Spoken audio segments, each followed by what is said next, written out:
model car fans. Welcome to the Muscle Car Modeler. My name is Raul, and this week I'm going to do some clear coat. I plan to clear coat this car and another one, but I'm going to focus the video on this one here. So I'm going to show you all the steps to it and kind of walk you through it. And this is kind of meant for beginners, so there's a couple of things that I'm going to talk about, and be a couple of things that not really going to skip, but I'll get to that. So anyway, this is I'm going to wash this. Make sure I get any kind of fingerprints or anything off of it, just so the clear will stick better. I don't want any fish eyes. That's little spots where the clear kind of pushes away. It happens, and here's one of the reasons why it happens. Be careful. I like to use Dawn soap, but this came up recently. Don't use this one. This is Dawn Platinum, okay? It's become a lot easier to find. You find it everywhere. And you run the risk on this. This has more additives in it. Stuff for your hands, for lotions. A little stronger as far as how well it cleans. You can use it on all kinds of stuff. It's a good cleaner, but it can leave residue behind. And it comes in a couple of different forms. I got the spray as well. The spray is very tempting when it comes to washing this body. But the one to use is the original formula, which you find under Ultra. This is Dawn Ultra. Okay? It's literally, just the grease fighting, and it doesn't have any other additives in it. But it's getting harder to find. So I'll move that stuff aside. So, first thing to do, actually, is wash my hands with it. You don't want fingerprints and oils on it, but you really should wash your hands first. Get them as clean as you can, and that'll help prevent. I generally don't use a lot of gloves in this particular instance, but just make sure I get my hands really good. And then this is my old toothbrush. Bent it back a little bit. I use it for degreasing and cleaning. You've seen it before. But I just put a tiny, tiny little dab on it.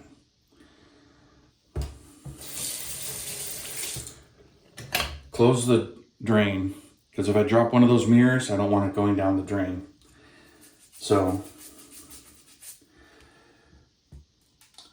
just like that.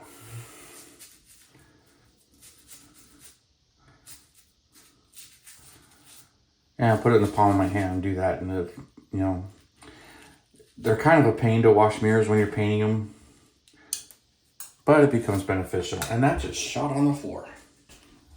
Anything that can happen on camera will happen. So there's that one.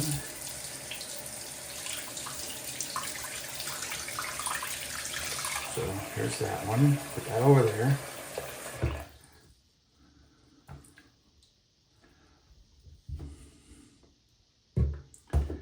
A little drop of this stuff goes a long way, but letting it sit in the water will dilute it.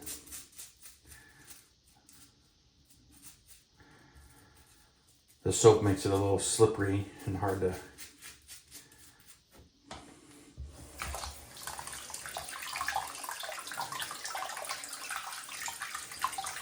Lots of water to rinse it. Lots and lots of water.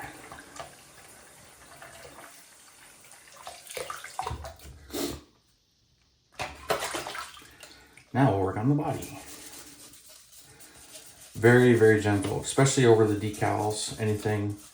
I'm not pushing, I'm just using the brushes itself.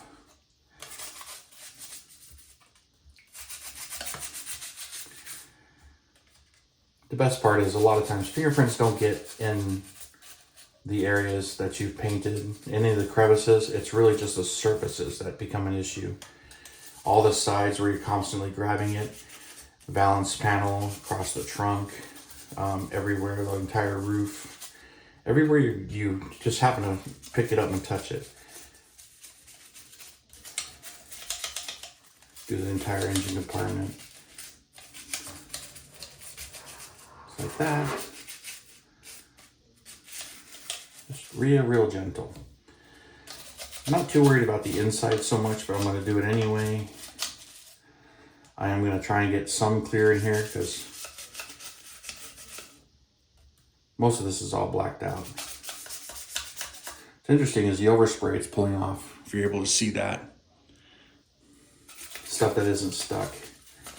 Most of that's on the inside here because the outside has been sanded and everything, but it'll take some off.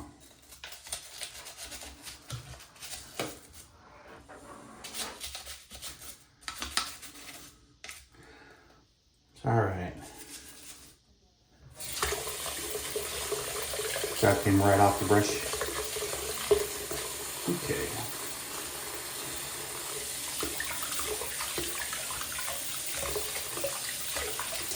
Lots of rinsing. Lots and lots of rinsing.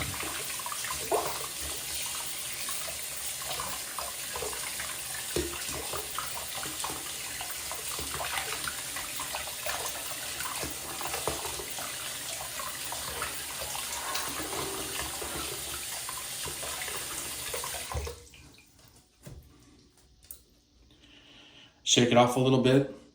I'm gonna go mount it right to the thing and let it dry. So I'm gonna set it down here for a minute and we'll continue on. I'm gonna cut it right here and then we'll jump to outside. All right guys, we're outside now in hot Arizona air. It's supposed to be 106 today. It's getting to be 100. It's not lunchtime yet, but it's getting close. It was nicer this morning. It was like 93, but it's getting warm out here.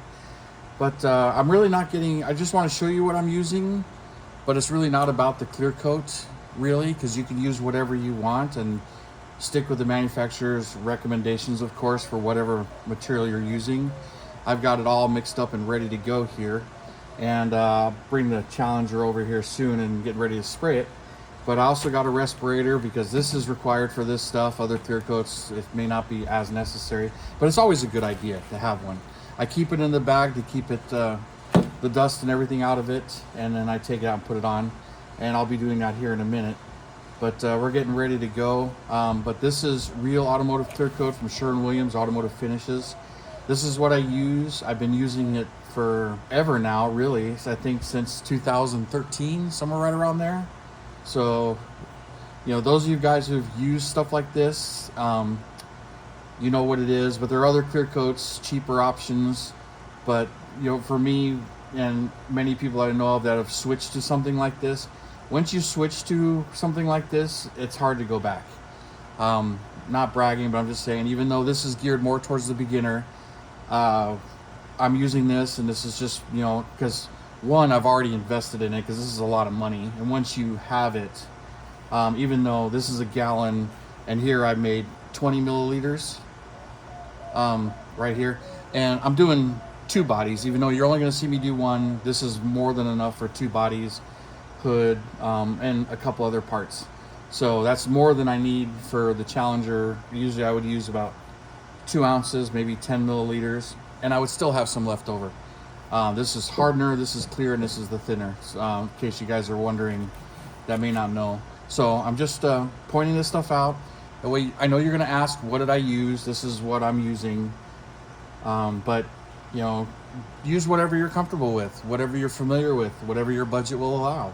So, and it does take a learning curve when you're doing this, so I'm really not getting into this. I have videos of using the clear coat and talking a bit about it, and I have videos of airbrushing techniques, but I'm just flat out going over the steps on this particular one.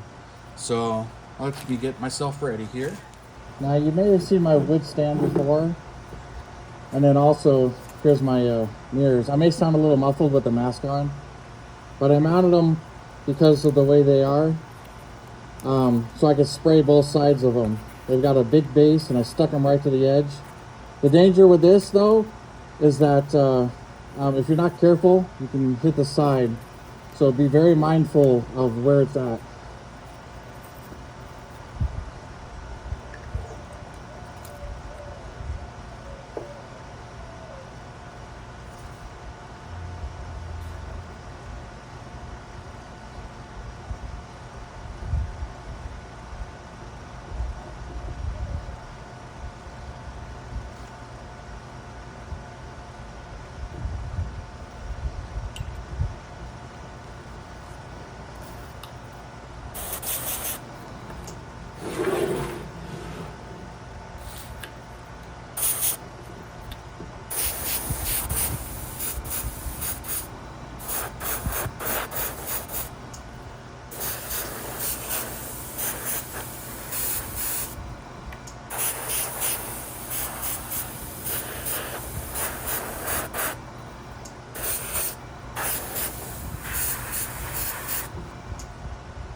I'm gonna go put this inside for now to let it dry, and that way it's not out here where the wind or breeze could possibly pick this up and throw it in the grass.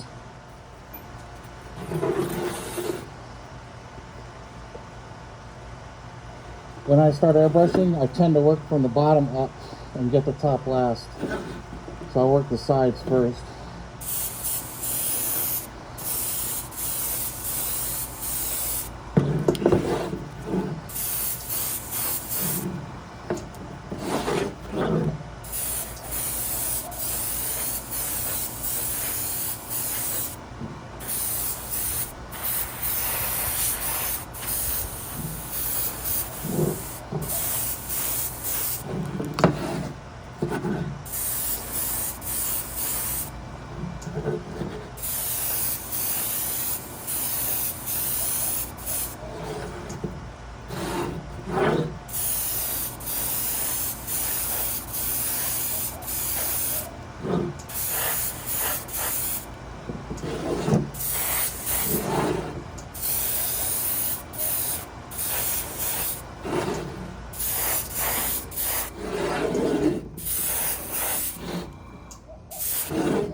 All right. Well, there she is. It's looking pretty good. So this is gonna go in the house and dry a little bit. Let it harden and everything. And I'm gonna continue on. I got one more body to do, but we'll keep working on it. Take off my mask here so I don't sound so muffled and everything. So hopefully you could hear everything I was saying before. But you guys, thank you for tuning in, subscribing, all your likes, shares, comments, subscribe, all that good stuff. So you guys, you have a wonderful weekend, and I'll see you next time.